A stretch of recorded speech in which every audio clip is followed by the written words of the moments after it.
During my high school years and I played a game of basketball and she consistently played for the opposing team. She was excellent. Eva Marie Saint should be 101 years old, honored as a member of the Hollywood elite. Rather, she is leading a life that is subtly destructive. She is the forgotten one.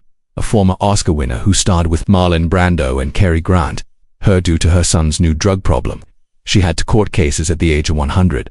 She observes just baseball. The female defender Alfred Hitchcock denies. Allegations of abuse confronts a reality that even her well-known resilience cannot solve the problem. The reality regarding her loneliness is devastating. On July 4th, Eva Marie Saint was born Newark, New Jersey in 1924. The reality that she showed up on the day of independence felt almost like a symbol, as the remainder of the nation commemorated freedom with parrots and fireworks. She went into it was not a glamorous world.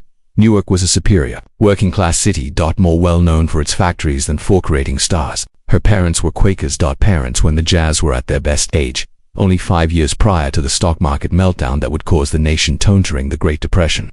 Her birth date was a startling irony. Despite the fact that America was celebrating liberty, she would need to persevere. Rejection, stereotyping, and bias towards establish a position for herself in Hollywood. Eventually, she would not just not only achieve success but also rank among the most well-known actresses in the industry and the oldest living recipient of an Academy Award. Eva and John Merle Saint were her parents. Rice Marie, previously her father, who had been a United States Second Lieutenant Army. Her mum, the daughter of Adelaide L. Russell and William M. Riceover.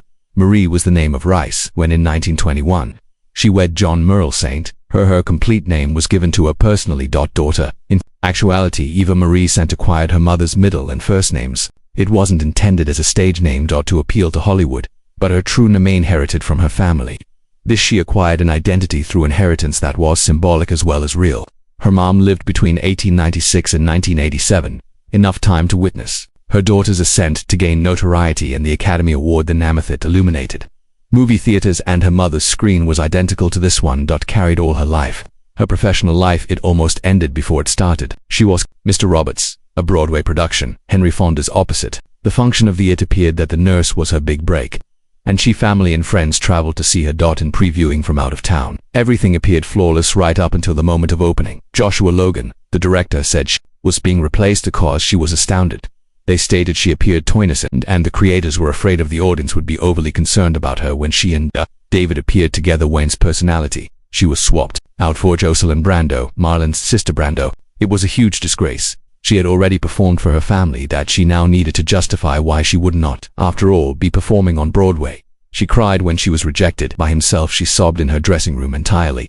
Henry Fonda himself arrived to treasure her by sharing stories about when he had been rejected or fired from positions. Gradually, the remainder of when the cast came to see her, they each shared their tales of failure and rejection. They informed her that this was a requirement of the job and that experiencing it was preferable. Early in her career, such a setback, there the pain persisted, but kindness helped. While traveling home to Queens by train, she sobbed so much that she could hardly see. While on that voyage, she created assurance that would transform her life. She convinced herself that she could never permit such a letdown to hurt her once more. If she let rejection to pierce her so deeply, she wouldn't make it through acting or even in life. When the train arrived, she had made up her mind. Flushing, she would keep going for her dream, but she would create an emotional barrier all around her. After that, she will never allow rejection to break her heart. Likewise, she later acknowledged, "I'll never be so let down in life once more." She meant it. That promise turned into her armor, carrying her through the ensuing difficulties. Her initial television position was distant. From Glamorous, she received $15 for sitting at a small table and applaud the other artists. She pretended to enjoy shows that she didn't. The amount of money was so little that it just almost paid for a new dress. She had to appear presentable, so she left despite being reimbursed. She was still in debt, but she persisted, understanding every if she wanted to. Even a tiny step was important. Be successful. She had started bowling in 1942 with the concept of green.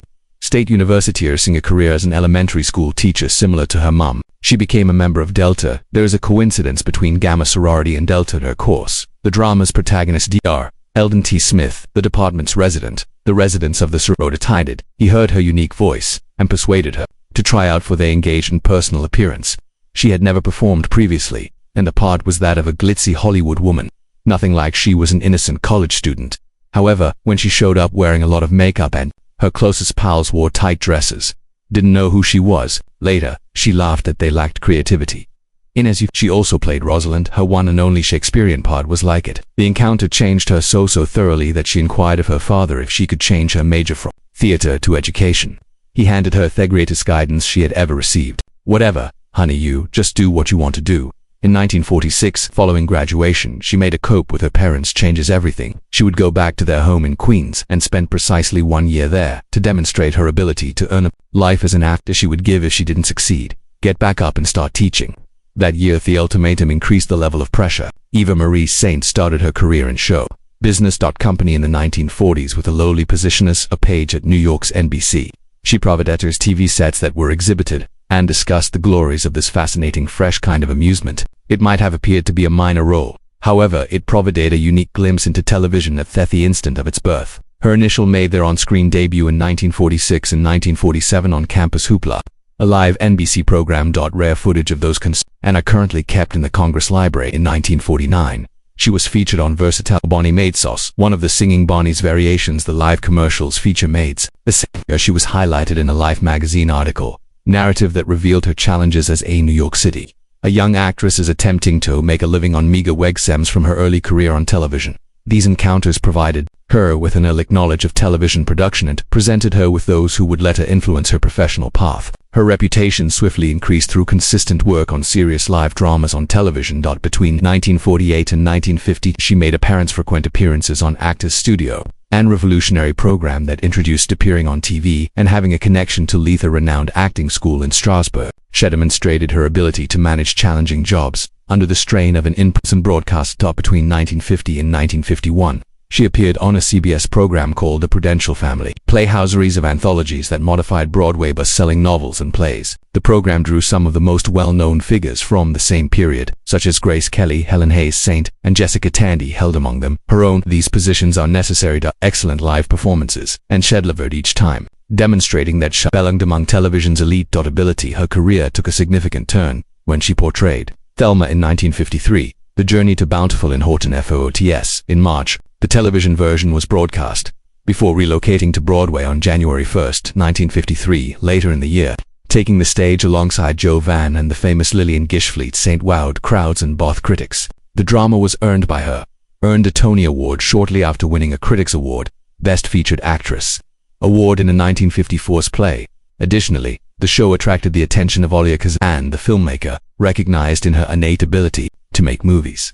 This was it. Performance that made him believe she was the ideal decision for his next film along the waterfront. Midway through the 1950s, she was also receiving a lot of attention in She was nominated in 1955 for a single Emmy for Best Actress Performance in the part she played in Patty, the opposite of Chifsky's Middle of the Night Marshal E.G. In the same year, she received an additional nomination for the musical Without Town, in which she took part with Frank Sinatra and Paul Newman. Delbert directed the production. Nelson Riddle provided the music for the song, enhancing the prestige even further. The moment of nominations was when television was still battling for Saint's and artistic credibility. Recognition indicated that she was already regarded as one of the best dramatic small screen actresses. Because of her accomplishment, she was dubbed the television's Helen Hayes, and remarkable analogy given that Hayes was previously honored as the first lady of theater in America. She received this prior to her having ever made an appearance in one feature film, demonstrating how well she was taken into consideration.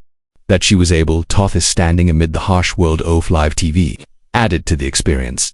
Amazing. She made her cinematic debut on the 1954's Waterfront. Considering the conditions surrounding her casting in Hollywood, they were unlike anything else. Kazan employed a method of psychology to evaluate her compatibility with Marlon Brando, offering them contradictory directions with it, revealing what the other person had been informed. Saint recalled how Brando made fun of her in this initial encounter, leaving her uneasy and the way she remained unsteady for the whole of the shoot. Kazan wanted this precisely because it made her performance. It seemed effortless vulnerability that was appropriate for her personality while filming. Brando's erratic. She even started crying during the improvisation. Include the instance in which he flipped her skirt in an unexpected way, despite being distressing. It heightened the raw feeling viewers subsequently witnessed on television. Her casting was out of the ordinary. She never underwent a conventional tryout. Rather, Kazan depended on her chemistry with Brando. Once, Frank Sinatra almost played the part of Terry Malloy following Brando at first rejected it. He even attended a Hoboken costume fitting, where the film was made. However, Kazan set up a screen test with Joanne and Paul Newman Woodward to demonstrate the qualities of an actor. Brando might do the role. Ina Brando joined the team last week and Saint was cast in the role of Edie Doyle. For her performance, she only received $7,500. This is approximately $85,000. Today it was a small sum, particularly in contrast to what came next. She was earning $50,000 for that in 1956, a particular connection to Bob Hope. Additionally, she received $100,000 for entry in 1957. County with Elizabeth Taylor and Montgomery Clift. Within 3 years, her pay had gone up by more than 13%. Here is an uncommon ascent for a female in the 1950s Hollywood. That year's Academy Awards made her an overnight celebrity.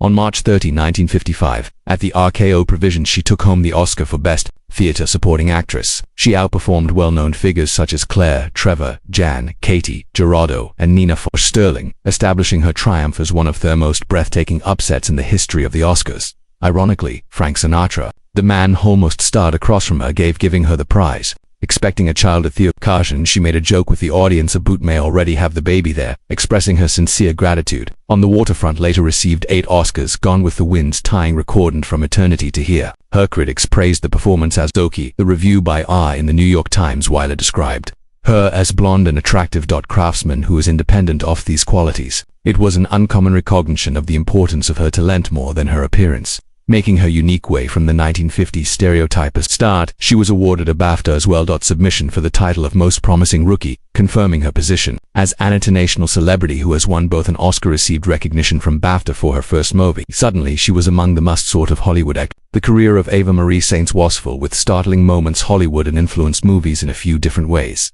possibly foreseen. In 1959, she obtained the Eve Kendall part in Alfred North by Northwest, directed by Hitchcock. From the beginning, the choice was bold. MGH first proposed Sid Charisse. Hitchcock, however, had a different idea. At the age of 35, Eva was selected to perform in opposition to 55-year-old Cary Grant back then. They came up with one together, one of the most memorable thrillers in history produced. She only received 3 from Hitchcock. Guidelines for the performance: bring her down voice, refrain from using her hands, and consistently look straight into the eyes of Cary Grant. For a method acting trained actress designed by Lee Strasberg, this simple approach was difficult. However, she carried it perfectly. Her personality was a double agent who appears to be both a rescuer and an treachery, as well as her performance earned her to transfer smoothly between the two sides. Behind Theglitz of Hitchcock's movies, but there were gloomy tales of what it to be among his alleged blondes. Tippi Hedren disclosed that when The Birds were being filmed in 1963, Hitchcock gave the order to tether live birds, rubber bands to her in order for them to low at her body. She sustained cuts and wounded, and historians detailed the situation as an attack on both of them, both mentally and physically. At one point, Melanie Carroll was handcuffed too during the 39 steps. Robert Donator was prohibited from being disseminated between despite her need for a rest. Kim Novak remembered being made fun of when Hitchcock talked about wine and art at meal, recognizing her lack of comprehension. Hedren claimed in 2016 that Hitchcock had twice sexually abused her while creating Man and The Birds. These reports presented an unsettling image of a director who employed brutality and control to obtain his desired outcome. Saint Eva Marie but conveyed a very different narrative. Many were astonished by her defense of Hitchcock. At one point, it stated that being a leading lady was similar to being married tough, same individual in many contexts, and every one of them had a different experience. Hitchcock was a gentleman to her who showed her respect, humor, and kindness. She recalled him as being focused, particularly with regard to her clothing Northwest to North. She demanded that time she spent with him was among the most joyful times in her life. This remained contrasting sharply with the narratives of Hedren and other ladies, who detailed Thiefel as suffering. Some people thought Saint was handled differently by Hitchcock. Since he truly held her in high regard. Bias of January 1956, Eva was among the top paid supporting actors in Hollywood. A $100,000 offer was made to her. To Costa with Raintree County, Montgomery Clift, and Elizabeth Taylor, to recognize the remarkable nature of something that would come to almost $859,000 in the currency of today. Only 2 years previously, for her Oscar-winning first appearance in had earned nothing on the Waterfront, $7,500. The leap was an incredible 1,233% rise. There were issues with the production, especially in light of Clift's nearly deadly while filming, which altered his appearance for all time. In spite of the challenges, Eva's demonstrated how much Hollywood was worth her following her breakthrough. In 1957, she received a nomination for a Golden Globe for The movie Hatful of Rain was revolutionary in its candid depiction of substance abuse. She portrayed the wife of a veteran of the Korean War battling with the topic of morphine addiction in Hollywood at the time. They had hardly touched The part demonstrated her emotional fortitude as she showed a woman in a frantic attempt to assist her husband while dealing with her own collapse. The unvarnished portrayal of withdrawal in the film, many viewers were horrified by domestic unrest, and which stretched the limits of what holes that Hollywood was prepared to provide. She played more significant roles in the 1960s, starting in 1960 with Exodus, where she appeared in a story with Paul Newman regarding Israel's birth. At that time, she took a decision that altered throughout her professional life. In spite of her, she cut back on her job as her reputation grew, so she could see her more often. Jeffrey Hayden, their spouse, and their twerkets. This choice cost her millions and the opportunity to join top performers of the time.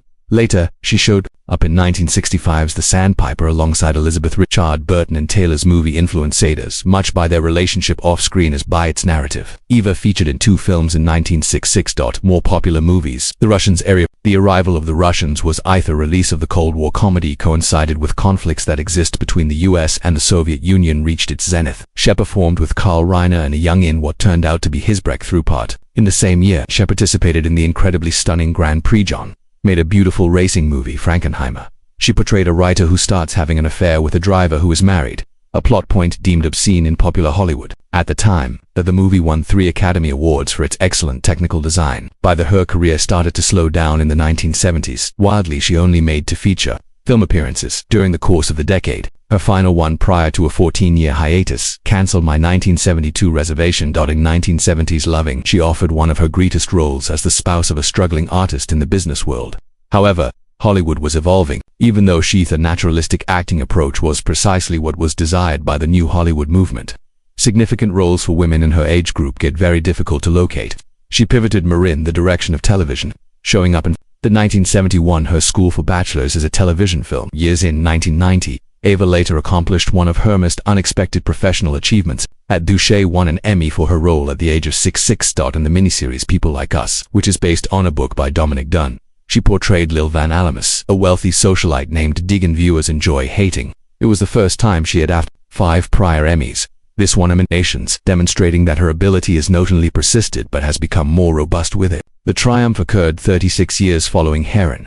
The Waterfront won an Academy Award. However, the tale of Marie Saint's love started in Themo's surprising location, New York City subway in 1949. Jeffrey Hayden, a youthful TVIT, was not because of her that the director noticed her face, but due to the manner in which she carried herself while passing through the vehicle. What drew his attention even more was a portfolio featuring her name in gold letters. He was intrigued and asked her to, and Eva soon discovered that he was the most fascinating dude she's ever met. Their relationship progressed swiftly, and in 1951 they were married on October 28. Eva was working at the time on the One Man's Family television series. Jeffrey was just beginning his work at NBC following graduation from the North Carolina University. Their Eva's marriage occurred 4 years prior to Academy Award victory, demonstrating Jeffrey had fallen in love with her before she was famous, impacted her life. In 1955, Eva was striking a balance between Hollywood's demands and a new, motherly position. She went to the Academy Awards while 9 months pregnant and entered the stage to get her Best Award, Oscar for Supporting Actress for On the Waterfront. With her prize in hand, she sat at crowd. She might give birth. That's it. On April 1st, 2 days later, her son Daryl was born in 1955. 3 on July 19, 1958. Years later, Lorette, the daughter, showed up. Bringing up 2 kids while keeping up a Hollywood. Eva's career wasn't simple, yet she managed with perseverance and resolved. In 2010, Daryl founded a business that provided instruction to creative professionals. As Lorette obtained a license upon graduation from Stanford, Eva frequently stated that her career was not the source of her greatest pride, also from her perseverance and commitment to her spouse, kids, and eventually her grandchildren. In spite of everything, Eva and Jeffrey's marriage lasted an incredible 65 years. An uncommon accomplishment in Hollywood. From their 1951 nuptials till Jeffrey's beginning in 2016, they constructed a collaboration that ended odds issues facing the sector and the demands of celebrity. They collaborated frequently, with Jeffrey leading Eva in plays such as Summer and The Fatal Weakness, Desire Under the Elms, Smoke, and The Girl from the Country. They also gave a performance throughout the country in Love Letters and on the split with a single noteworthy performance of At Bowling Green State. Love Letters 2001 at the university, shortly before their 50th anniversary. Eva once stated, marriage was somewhat luck, stating that she had just discovered a well done. They raised 2 together, successful kids, and welcomed 4 grandchildren, leaving a legacy for the family founded on love instead than fame. Tragic events occurred on December 24, 2016. Jeffrey passed away at their Los Angeles home following a year-long conflict with cancer. He was 90 years old. Regarding Eva, there was no more perfect time for it. Devastating the day that ought to have been Christmas, Eva been occupied with family festivities, became the day her 65-year-old partner slipped out of sight. Jeffrey had not only been her spouse, but her artistic collaborator who has helmed iconic TV shows such as The Andy Griffith Show, 77 Sunset, Leave It to Beaver, Caney and Lacey, Strip, and Magnum P.I. Their lives came to an end with his passing together, and Eva stealthily stepped at 92 away from her profession shortly after. The ensuing sadness left lasting scars. Eva acknowledged in 2018 that it happened in waves, and that after learning to eat by yourself, sharing meals for decades was one of the most difficult changes she had ever encountered. The grief consumed her so much that Cellist 11, which was a significant shift for her little frame. She opened the book by Joan Didion, It Is the Year of Magical Thinking. Discussed the author's personal grief of her spouse and took solace in its sincerity. She also had a hospice job.